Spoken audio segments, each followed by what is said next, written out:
Good afternoon, everyone. This is a Boston Independent Drivers Guild coming to you live and in living color from Faneuil Hall. We have a little bit of a delay because of the rain.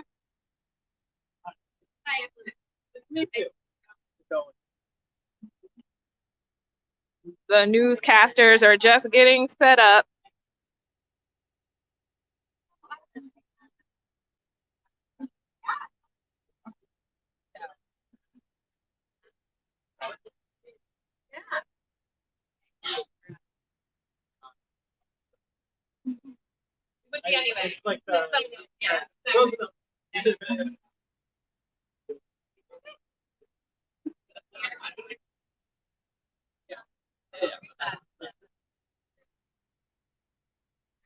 It is Happy National Gig Workers Safety Day. And all the gig workers out here, we love you, we appreciate you, and we are here for you. Hey, who are you?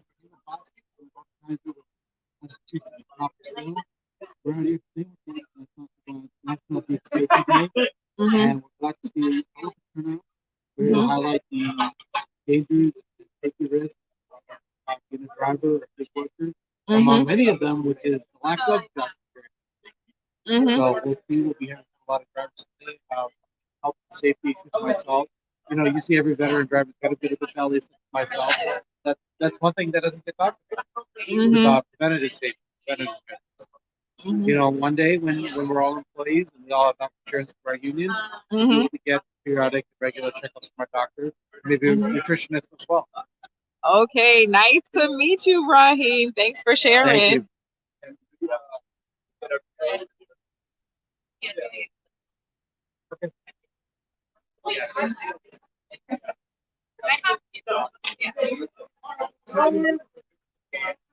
I forgot. I keep forgetting to bring my tripod, and it actually folds up like this big, but it goes really high. But it's the best thing ever. As a power lifter, I have one. You always still my leg. Show you.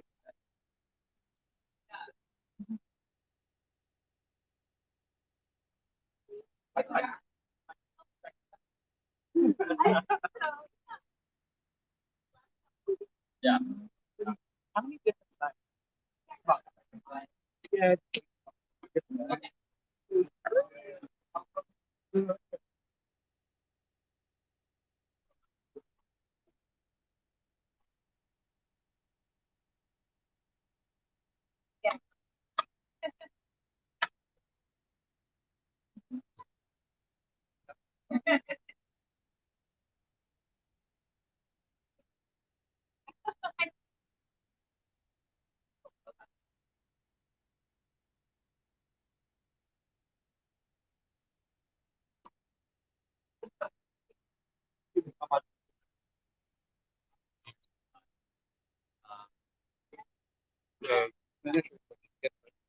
¿Cuál quiere?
good. How are you doing?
Gosh.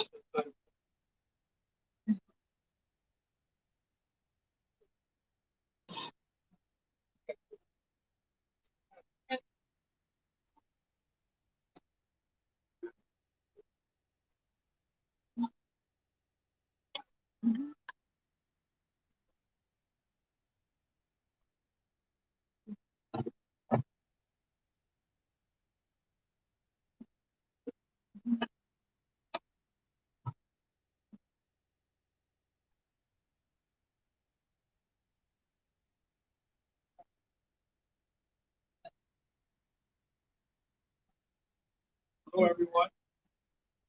Going up in the rain. I know it's found. Thanks for coming. We've gathered here to acknowledge the impact of free lives they take to drive a report of 1 hour horrific death, injuries, loss by not taking necessary steps to make sure, like training drivers, training people with a history of unsafe driving and driving people, training passengers with low rating for safety violence, being able to book Uber or Lyft. Let's be clear, it is unacceptable for billion-dollar corporations to abandon their workers and consumers to horrific accidents worse. They receive a basic safety caution we all would expect other corporations. Big tech corporations like Uber, Lyft, they're motivated by one thing, their bottom line. They have shown time and time again that they will do just about anything to make an extra buck, even if it's the expense of drivers and passengers' pocketbooks, safety, or even their lives. In Massachusetts, we have strong labor laws designed to rein negligent companies in and make them prioritize safety even if they don't want to. But big tech doesn't want to follow the rules. They think that they're exempt, that they're special. And that's why they're pouring hundreds of millions of dollars into rewriting the rules, the laws, with their ballot question here in Massachusetts. This ballot question would exempt Lyft and Uber from legal liability for accidents and injuries. That means that if it were to pass, the corporations could get away scot-free for accidents, for injuries, for death that they cause due to failing to ensure safety for both passengers and drivers. Nothing is more important than our health and safety. And what these corporations are trying to jeopardize with their ballot question, whether you're an Uber driver, picking up strangers in a place far from your home, a parent whose college-age child takes ride shares to get around, or someone who occasionally uses these app-based services, you should not have to fear for the safety of yourself or your loved ones every time you interact with these platforms.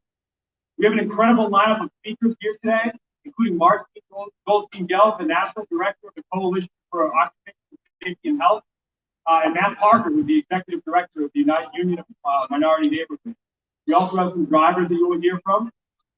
And we also have a special guest joining us here today, Elizabeth Good, the sister of Will Good. As many of you know, Will was a 30-year-old chef in Somerville. He called Uber after a long day of work last year, suffered a horrific accident, and hands of the company would allow a person with a history of unsafe driving to pick Will up that evening. Since a terrible accident that left him a quadriplegic, Will has become a leading national voice demanding that big tech corporations be held responsible for passengers and driver safety. Now I'll hand it off to Jonathan Paz, our organizing director, and today's MC. Thank you. Woohoo! Thanks so much, everyone, for being here. In the spirit of solidarity, we're here to commemorate people who have lost their lives, are being injured, assaulted on the job, and being neglected, as Wes mentioned. I want to read part of the scripture here of my faith. We don't need to be exclusive of any faith particularly, but we're also here to commemorate some of those who have lost their jobs across the country as frontline workers, making sure that people can get to where they need to go. So this, by all means, is not an exclusive spiritual reading. Corinthians 1, 15, 42, 44. So will it be with the resurrection of the dead, the body that is sown is perishable. It is raised imperishable. It is sown in dishonor. It is raised in glory. It is sown in weakness. It is raised in power. And it is sown a natural body. It is raised a spiritual body. If there is a natural body, there is also a spiritual body. Today, we're here as the spiritual body, trying to uplift and provide some poetic justice for those who have lost their lives on the job. This is National Dig Safety Day, and we hate to do this, but we need to do it because people have lost their lives. I want to read some of the names of folks that we know. The part of the problem is that we don't know everyone who has lost their lives driving as gig workers. And that's part of the transparency that we need to have. So I will read the names and then we'll hold a moment of silence. And I apologize if I mispronounce some of these names.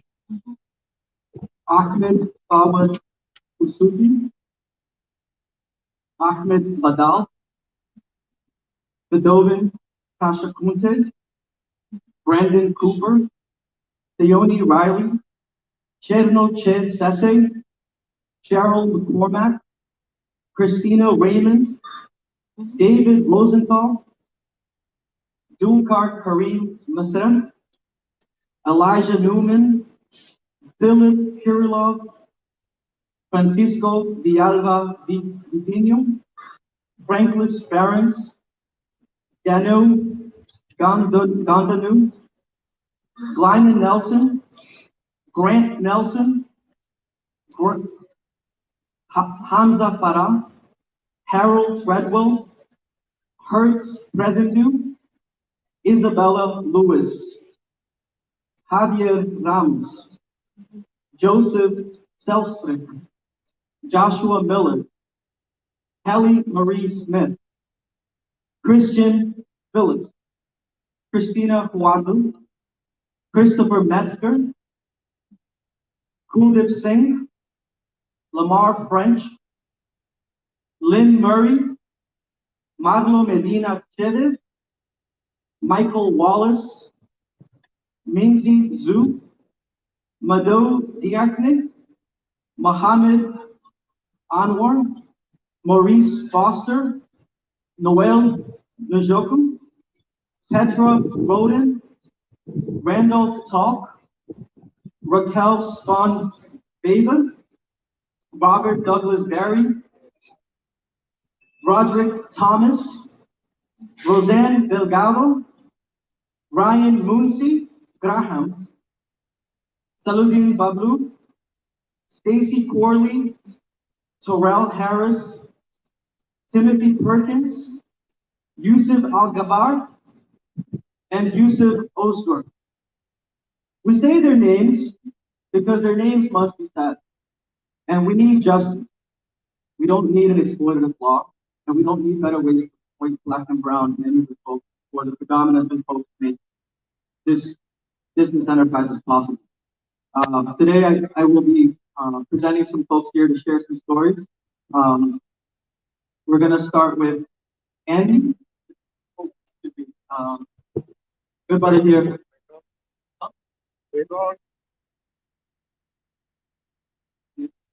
Who do you work for? Random. Who do you work for? Come here. Let's share your story.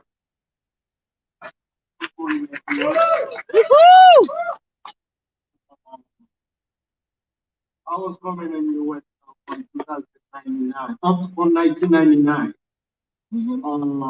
Since 2002, I was working for taxi driver ITOA. And after that, I spent like 10 years working for ITOA taxi company. And I joined Uber on 2014 to 2017. 2017 is not a lot of years for me. I've been robbed by a passenger. I pick up the passenger next to South Station and then go to Newtown. And then after that, the guy put a gun on me and asked me for all I got on me. I give him, I got a $235 in my pocket. He took the money and then he left. Okay? And at the same year, I got 3 moving violation tickets.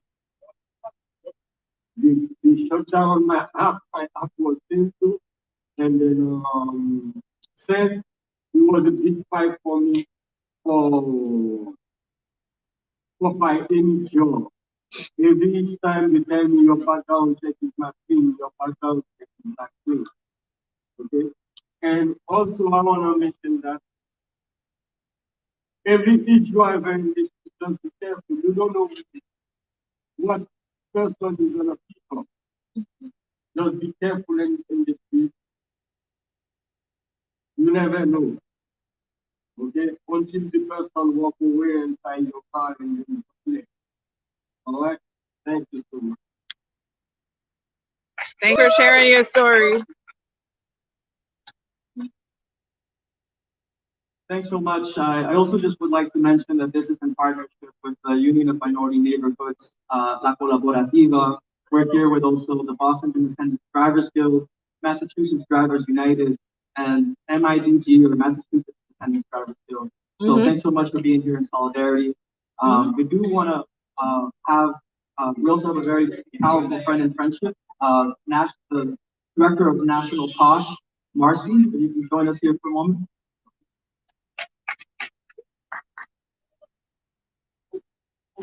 Excuse me, we have Al Vega with Mascot first. I apologize.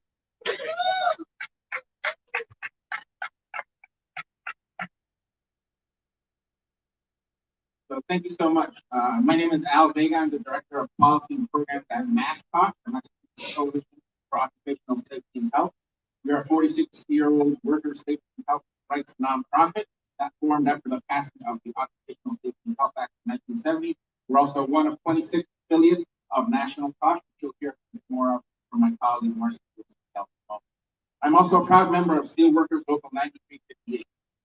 At Mascot, we believe all workers should be able to go to work, treated with dignity and respect, and be able to go home, back to their home, free of workplace injury and illness. In general, under state and federal labor laws, most workers are entitled to a range of labor protections, including minimum wage, paid sick leave, safe workplaces, the ability to join or form a union, as well as things like healthcare and unemployment and work compensation. But what we also know is that today, big tech giants and corporations like Uber, Lyft, DoorDash, and Instacart want to continue misclassifying their employees as independent contractors and make it as difficult as possible for their app-based workers to access any of these benefits. When workers are misclassified as independent contractors, this not only affects their wages and taxes, but it also endangers their health and safety, as gig companies by law are not required to follow the same OSHA regulations to ensure worker safety or even provide workers' comp should one of their drivers become injured while on the job. The report being shared today by our allies at Gig Workers Rising highlights just some of those incidents in the gig economy of workplace violence, injuries, assaults, and in the worst cases, deaths that we believe were preventable across this nation over the last 5 years. And we know that there are many more that just aren't reported or acknowledged. On top of this, these same companies are now pushing a ballot initiative in our state that will go a step further by legally removing their liability and accountability to customers and the public for injuries, deaths as a result of car accidents, attacks, or sexual assault. Workplace injuries and even fatalities are not uncommon in this industry. As a result of the COVID-19 pandemic, rideshare drivers have been particularly hit hard by occupational exposure to the virus and have sadly also been the victims of numerous workplace incidents. Our organization honors workers lost on the job each year. Sadly, there are always workers from the gig economy that are included on our list of fallen workers that we publish in our annual Dying to Work report and meet during our annual ceremony. 75-year-old Henry Miller was a Massachusetts driver who was carjacked and beaten to death in 2018 while working for Uber. Raymond Holloway Creighton was murdered while doing Grubhub delivery on a scooter that same year. Another young worker, Antoine Wright Davis, just 19, was killed in 2017 when a dump truck hit him while doing a bike delivery for DoorDash. In all of these cases, none of these families received the full workers' compensation death benefits that other working families are entitled to when losing a loved one who dies on the job. Gig companies have worked exceptionally hard at avoiding responsibility for either their workers or the general public's health and safety. If this pandemic has taught us anything, it is that we must make all workplaces safer, which will keep customers and members of the public safe as well. When workers aren't afforded these protections to reduce their risk to this violence, not only can they be injured or in worst cases die, but it leaves friends and families dealing with funeral expenses as well as the trauma, mental, and physical health issues that last for years. Gig companies should not be allowed to use loopholes and change laws in their favor to skirt federal and state labor laws that we know are necessary to keep workers safe. As we know, our state is just the next target, and these companies will continue to throw lots of money to confuse our communities and hit us against each other as a fight between choosing flexibility and having certain workers' rights and benefits, and that should never be the case. We cannot let them do to us what sadly has happened in California. So this fall, let us ensure by voting against this initiative, should it still be on the ballot, and send a clear message to workers that they will be protected and treated like the essential employees these companies depend on. So let's make sure they play by the rules and follow and don't change existing laws here in our state that makes it less safe for workers and might sadly result in more names being added to the future list of fallen workers. Thank you so much. Thank you so much, everybody here and the wonderful gig workers who come today, taking time out of their schedules where they need to earn a living to be here with us. And throughout the pandemic, I was pleased to say, like many of you, turned to gig workers if we wanted something to eat. We didn't want to get sick going to a restaurant or to a supermarket. I might not have wanted to take the T instead of turning to a gig worker so that I didn't be exposed to other riders. How many of you here were in that situation? Yet when gig workers become sick, unlike me, as Al mentioned, they're not entitled to medical treatment. And when they unfortunately too often die, they're not entitled to burial benefits through workers' compensation. All across the country, gig workers, drivers, delivery people came to our Kosh group, like Mass Kosh, in a desperate situation with an unfathomable choice: either feed your family or put your lives at risk. This is not something that we should be accepting. And we know that Black and brown workers were far likely to rely on gig work to survive and feed their families. According to a Pew study, 30% of Latinx adults earn their living through gig work. 20% of African Americans, 19% of Asian Americans, and 12% of white adults. While I, like many of you, can demand the right for our employer to provide a safe workplace, guaranteed under the Federal Safety and Health Act, not one gig worker can. According to, again, a Pew study, 35% of gig workers feel unsafe when they go out to work every single day, and 19% experience an unwanted sexual advance. They have good reason for being afraid. As Gig Workers Rising report pointed out, there's a growing number of carjacking, verbal abuse, assault, sexual harassment becoming more and more commonplace. The Gig Worker report also included several startling police reports like this one in St. Louis. Officers received a call for a shooting that just occurred. found the victim in the driver's seat of a parked car, the lift light on the front dash. While at the scene, detectives spoke of recent carjackings of Uber drivers, one at the same address. Multi-billion-dollar gig companies are pouring money to legislative and ballot campaigns all across the country to keep their record-breaking profits at the expense of workers' lives. I have seen those ads touting that workers want flexibility and freedom. And what I have to say is, don't lie to us. Workers never should have to choose between flexibility or your life. As Al mentioned, on April 28th, around the world, we'll join together to commemorate Workers' Memorial Day, and too many gig workers' names will be read. It's our obligation to not just mourn their loss, but to stop the slaughter by defending gig workers' right to labor protections and essential benefits, and stop the type of legislation and ballot questions that are happening here in Massachusetts and all across the country. Thank you very much.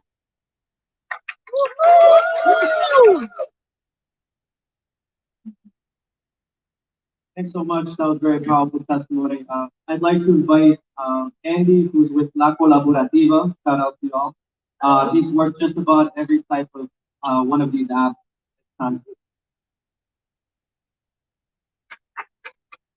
Woo!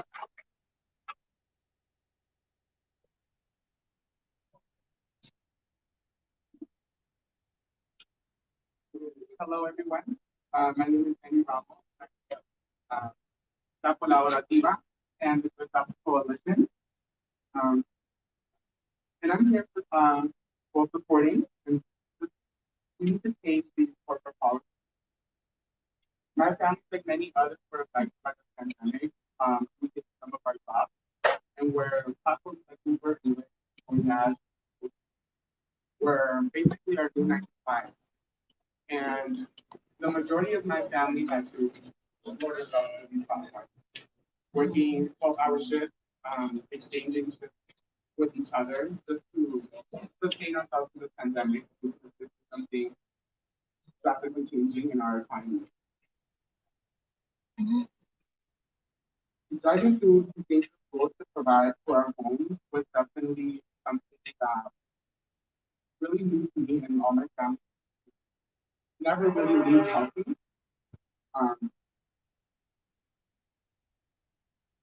It's kind of to think about all the things that we had to do for our lives to just take them and put them out there like that. But yeah, not be acknowledged and work to that's really frustrating. But this is why we have these types of so all of our employees can be heard. All employees have rights. All employees have are people. And we need to protect our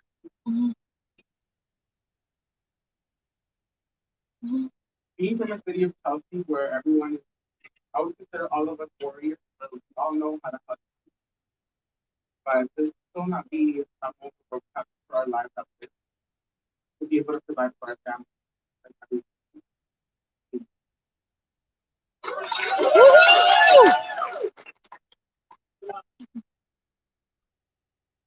Thank you. I think part of what we want to convey here, that was very powerful testimony. Part of what we want to convey here is that drivers aren't safe, nor are the passengers, right? If the worker's not safe, how is the consumer safe? So part of what we want to share here is an unfortunate story, but it needs to be shared, it needs to come to light. We're here with the sister of Will Good. Her name is Elizabeth Good, who came out here because her brother could not. You can join.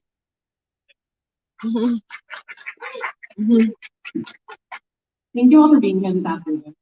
My name is Elizabeth Good, and I'm extremely proud to say that Will couldn't be with us today, but he did ask me to share his story with him. Almost 1 year ago, Uber's carelessness towards the safety of its passengers changed my brother Will's life and my life, our family's life. Will was a chef in Boston by day and played punk rock on weekends and weekends. He was 30 years old when the cruel negligence of a $1 billion company resulted in his being picked up by an Uber driver with a 25-year record of unsafe driving. A person who never should have been allowed to drive for Uber, but was on the road because these companies only care about their financial bottom line. Today, my brother is slowly picking up the pieces and learning to move forward.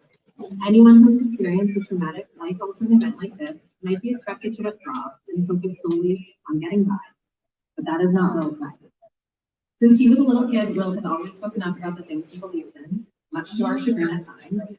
Uber's corporate negligence took away my brother's physical abilities, but they couldn't take away his voice or his incredible spirit. That's why I'm here with you today, in my brother's to serve as his. Here are the words we want to share. I'm living proof of the human cost of Uber's abandonment of driver and passenger. I'm sorry that I can't be with so much today. Ever since Uber put my life in the hands of an unsafe driver and caused me to suffer an accident, paralyzed, my days have been a constant blur of medical care and physical care.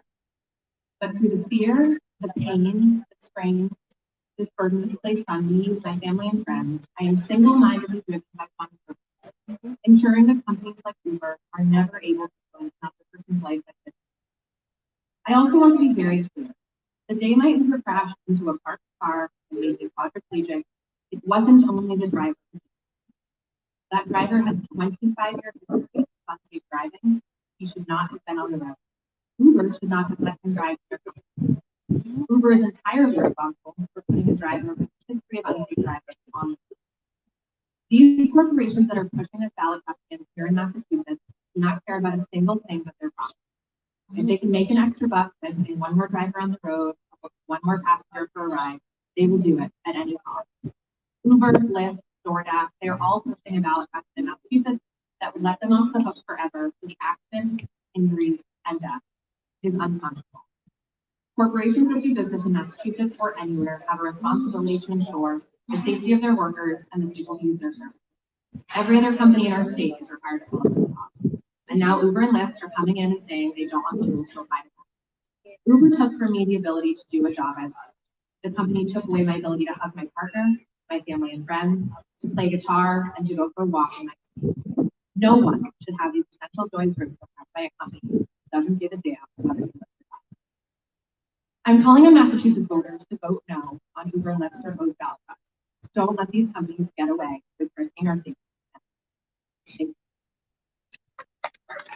Thank you. Thank you.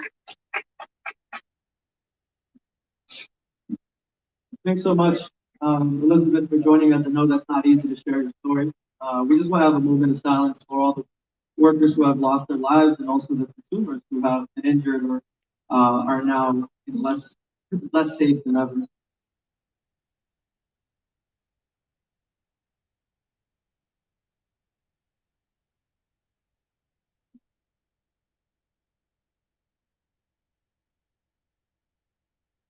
Thank you. I'm going to invite now a good sister. She's driven for Uber and Lyft. And she's endured some back injuries on the job. She's going to speak in Spanish. I'm going to do a quick summary in English. But she was kind enough to make her way here, even though her legs aren't working as well as they should. So we're really thankful to you. Her name is Sandra. Tú puedes venir.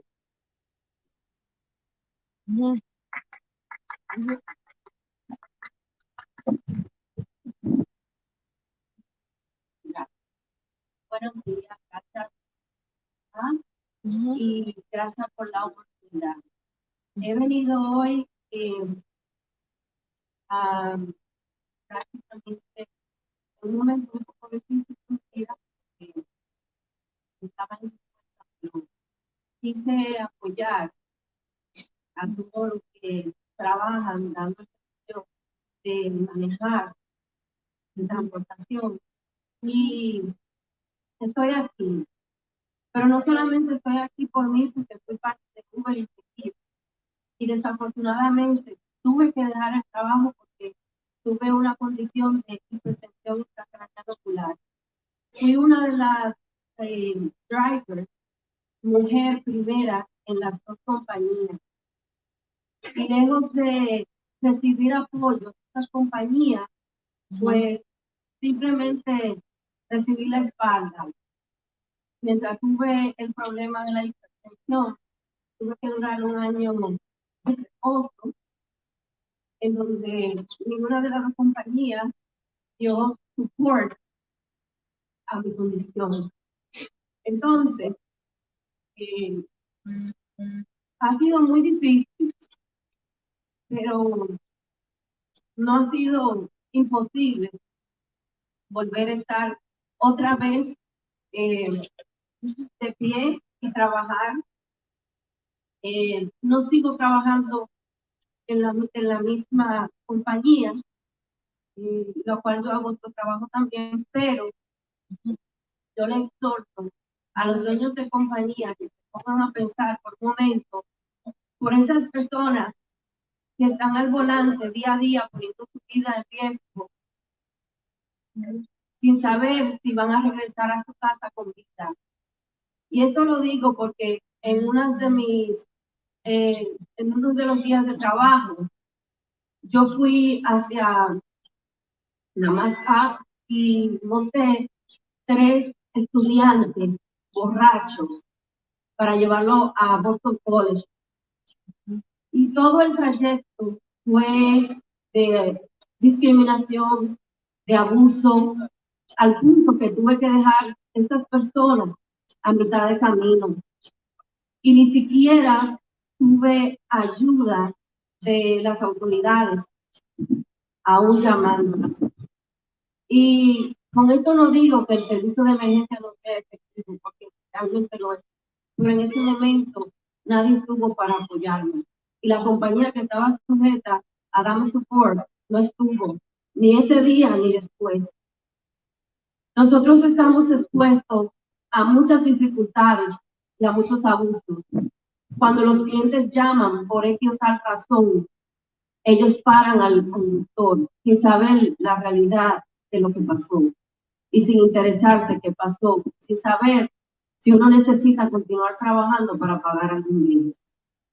A esto agrego de que no tenemos apoyo de ninguna autoridad. Y ahora con esta nueva ley que quieren implementar, nosotros vamos a salir muy afectados y vamos a ser aplastados. Nosotros necesitamos leyes que protejan al trabajador, porque nosotros somos lo que cuidamos el día a día de los trabajadores que tienen que presentarse a sus trabajos. Nosotros somos la parte más afectada y nadie lo está mirando. Si nosotros nos unimos y decidimos no ofrecer el servicio, yo estoy segura de que vamos a hacer un impacto económico fuerte en esta sociedad. Y que en ese momento los dueños de grandes compañías sentirán el peso de la mano trabajadora que realmente ellos necesitan cuidar. Porque, ok, ellos tienen el dinero, pero nosotros tenemos la fuerza. Nosotros tenemos el poder de poder crecer su dinero sin que ellos tengan que estar al frente del volante. Nosotros somos la parte que somos responsables a que ellos estén de saco y corbata, mientras nosotros estamos haciendo el trabajo sucio, el trabajo que nadie quiere hacer. Aparte de esto, quiero agregar también que sería bueno que ellos se pongan a pensar que no siempre la parte que está haciendo el trabajo sucio es ignorante, porque todos los que estamos haciendo Uber Eats, nosotros tenemos carreras, nosotros tenemos inteligencia, solo que queremos avanzar en nuestros ideales.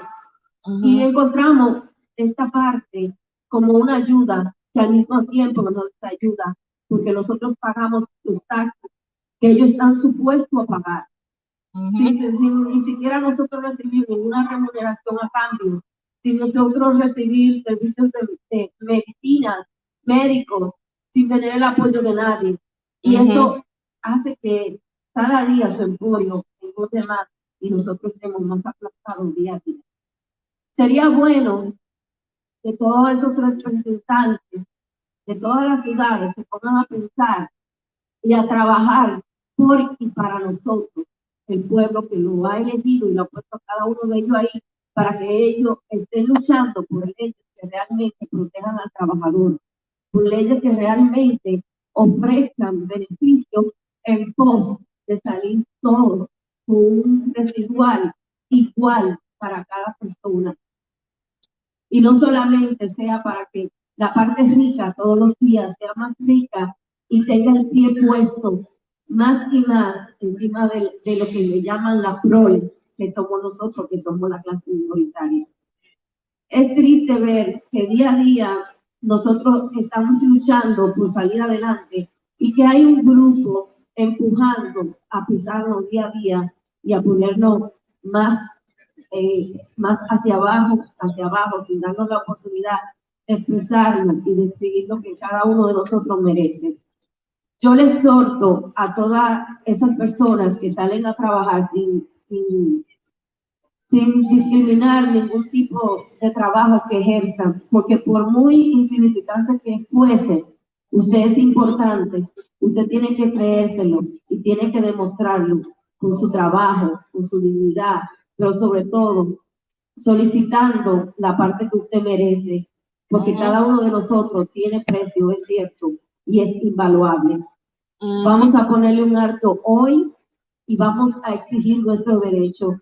Vamos a decirle no a esta ley que están tratando de pasar, que nos aplasta a cada uno de nosotros en todos los sentidos de nuestros trabajos. Buenos días, muchas gracias. Gracias. I can't do justice what she just shared, but I'll try my best to summarize. Sandra here has been a long-time driver for Uber and Lyft. Due to hypertension, she couldn't drive and had to rest her body for about a year. But she feels like every day she was taking her life on the road just to make a few dollars.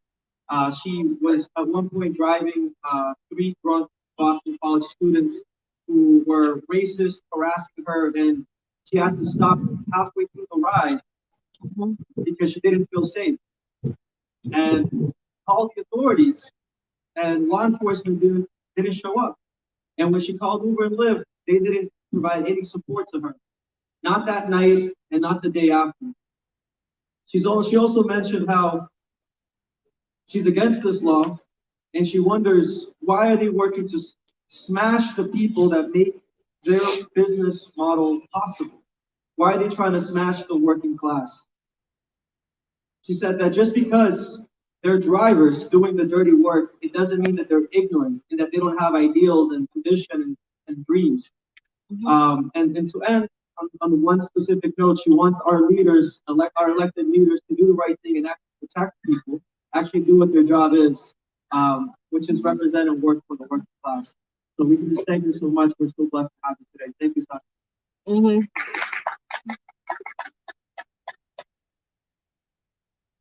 I just want to close with one more Uber driver. Is that okay? We heard a lot of testimony today, but we want to uplift the story of someone who's also done this for a while. He has a background in the cab industry, and I see how these companies have taken away these protections and basic benefits. His name is Rahim, and I have the honor to call my colleague. If you could please join us, Rahim. Hi, everyone. Thanks for coming out today. In every job you start, you pull out an emergency contact report. And honest to God, this is the first job where I never knew if I would come home or not. I dread to think of the time my parents or my sister saying I didn't make it home. But knowing these companies, they probably sent an email with. You know, truly shame what's going on with working people in this country. We can't catch a break. It's a war on the working class. What do we get for busting our humps all day and all night?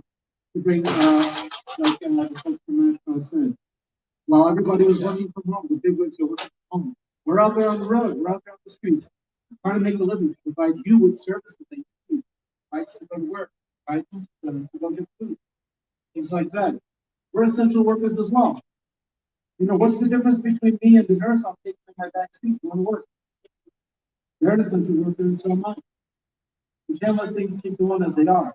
If this bill goes through, if this initiative goes through, it could be a disaster. How many more people are going to get in there? How many more consumers? Isn't it clear that worker safety is consumer safety? How many more people are going to keep asking yourself that question? Thank you so much. Take care.